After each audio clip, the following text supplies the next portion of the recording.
Hey, this is Greg Dooley with another edition of the MVictors History Show.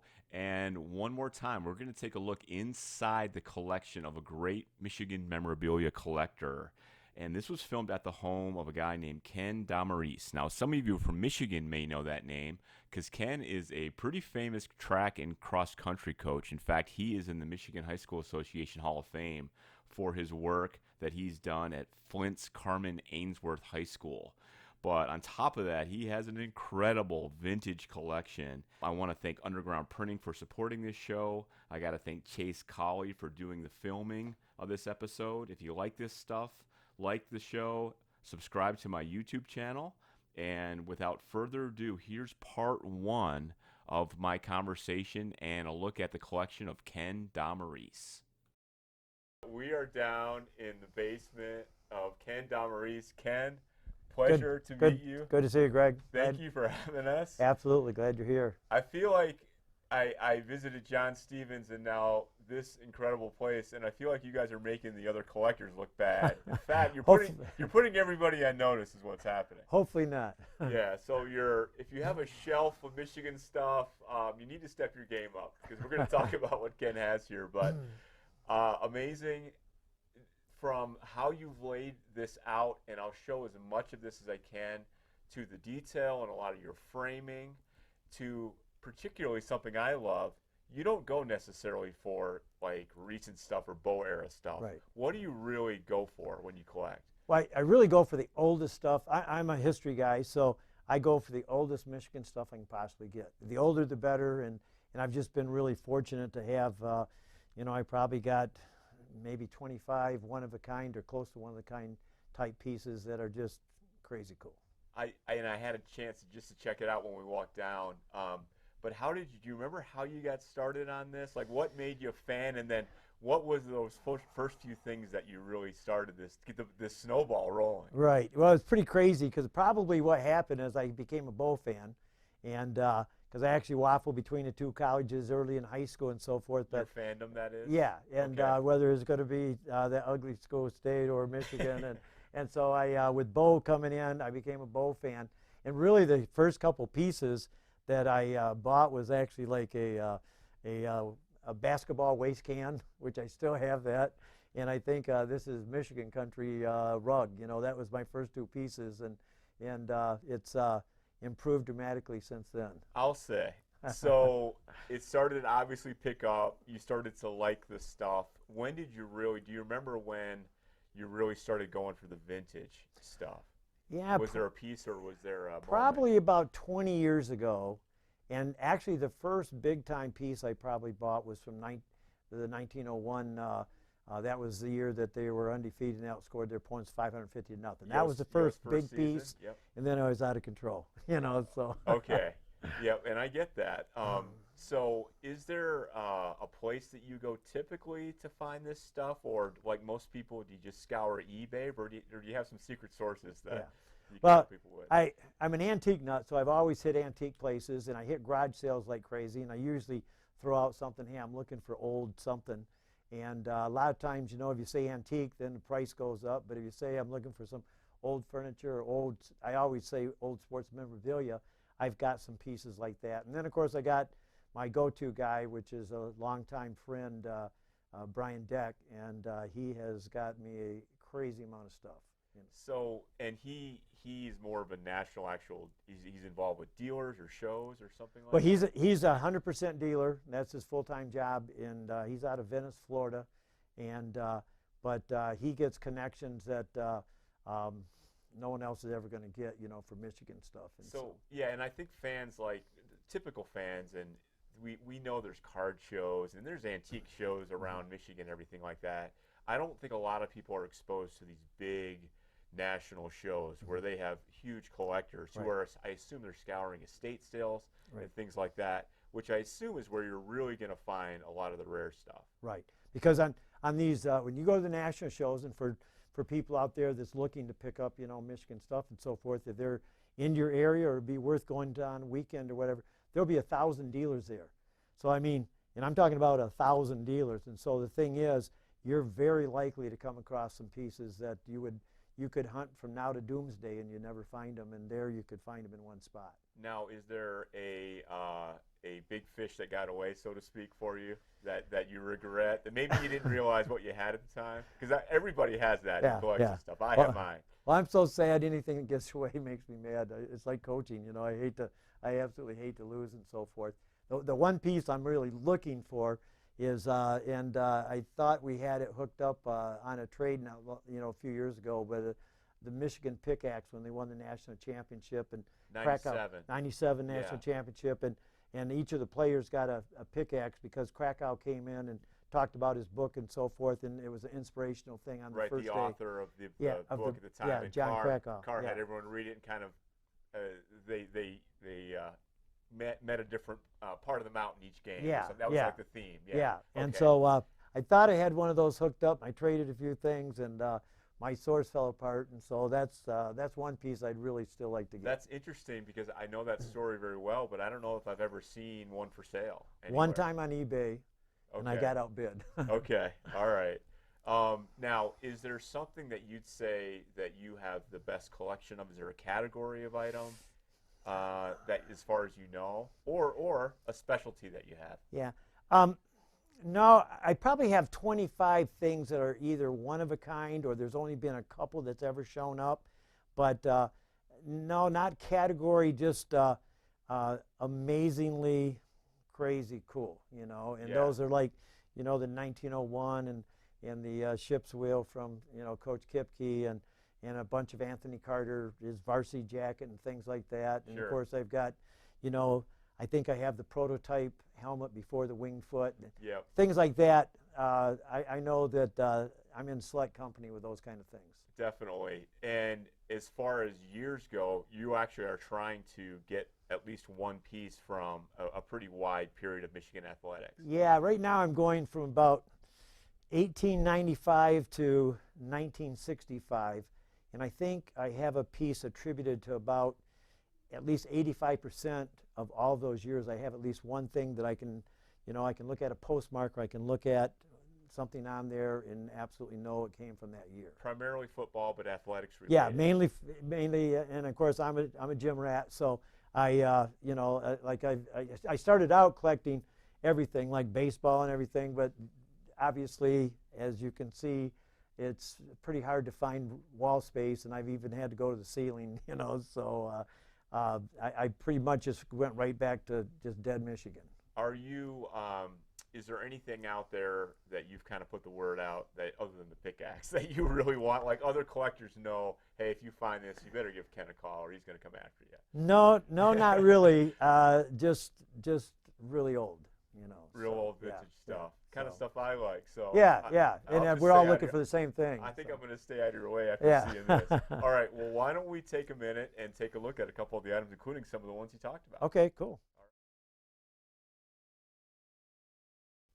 All right, there are so many things to talk about in this basement, but we have to address a few things right away. Okay. So let's first of all, let's talk about these helmets, because I've never seen anything quite like this.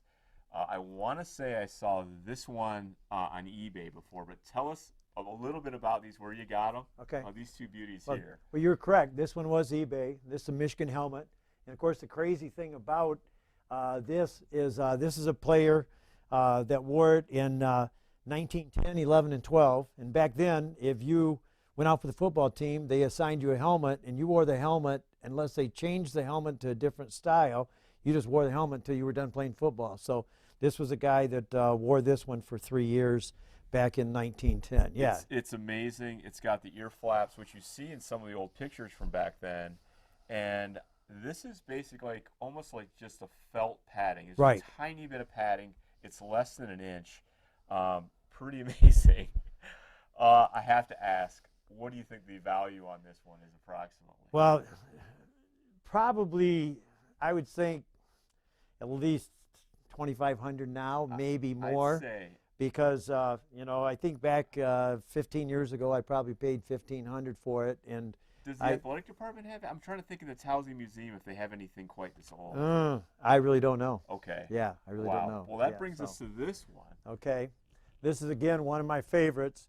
And this one, if you read in the Bentley Library and so forth. This one you can see U of M in the forehead. And then the crazy thing, and I didn't even notice it when I bought it, but it actually has U of M in the vents. And of course, before they went to the winged helmet, the coaches were trying to come up with what can we see downfield. And of course, that first thing is it was going to just be for maybe receivers and maybe the running backs and so forth.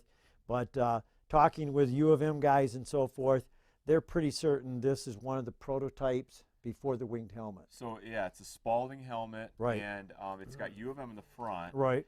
And I want to say I have seen something like this, and maybe it was on eBay.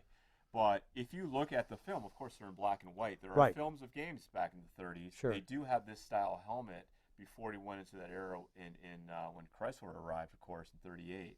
I love it. That's okay. Beautiful. Okay. Yeah. That's beautiful. That's a fun piece there. The hard part is kind of picking what to choose here, but I love the Harmon of Michigan card from the movie, which, by the way, I've seen it. I have the DVD. It is so horrible. I only watched it because it was so bad. Right. But I love the Harmon of Michigan stuff. They have posters. Right. I haven't seen this one before, which is almost like a mini poster. Yeah. And this would have been the movie card, and you'd walk up to the theater window and it'd have now showing. That's a hard stock. I think they call it the movie card. Then there would be all they would get is a poster and a movie card for whatever movies that were out. Yep. And so I think that's officially a movie card. It's on a really hard stock, and so that's what that is. I love it. I love it. And then, of course, his son Mark became the famous actor. Right. He was not so good, but well. But Forrest Evashevsky was in it. I forgot he was in it. The captain of the 1940 team. It's fantastic. All right. Original sheet music from the Victors. I want to say that's the 1904. This is version. 1898. Right, but the team picture, I want to say, I think so, and that is beautiful. Very well done. I have a blow up of that in my basement. That's the original. That's amazing. All right, so we have to talk about this. Now, this might be the most valuable piece in your collection. Is that fair to say? Probably is. Yeah, it's one of my absolute favorites. Tell me about it. Okay, this was from the 1901 season, and of course, most people know that Michigan outscored their opponents. Well, actually, they were undefeated in 1901, 2, 3, and 4. If I'm correct, you are. They outscored their opponents 550-0. This is the first Rose Bowl game. What a lot of people don't know is when you have a score like 128-0, is back at that time. If my understanding is if you scored a touchdown, the opposing team had to keep kicking you the ball. You had the choice, and I think so that was what they did. Yeah. So if you had a great offensive team, you're great. But again, the star player, Fielding Yost, Neil Snow, the running back, Willie Huston, the running back, and so forth.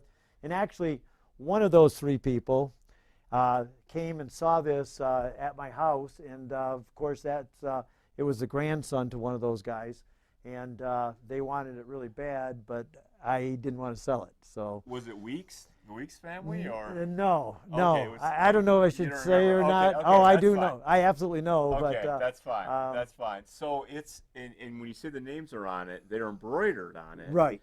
And all the star players. As far as we know, I've never seen this before. So is this one of a kind as far as you know?